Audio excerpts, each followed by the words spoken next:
We go to text, then we go to auto captions, then to start. Then you click on one of the texts, go down to style, move over to font, and then when you're in font, you'll see it says here, add font. And I've already added the font, but the font is the Kumaka Axis. So you would just hit this plus, and then it gives you an option to upload the file. If you go to the description, you can get a link to the text. It's completely free from DeFont.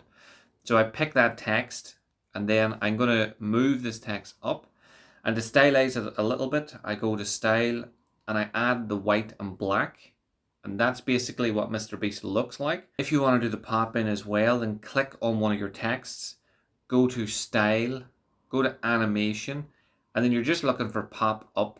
So we go down until we find pop up, and then we pick that, and that's it shooting in. Then the last thing you'd want to do is add a little sound effect. So go to audio, go to effects.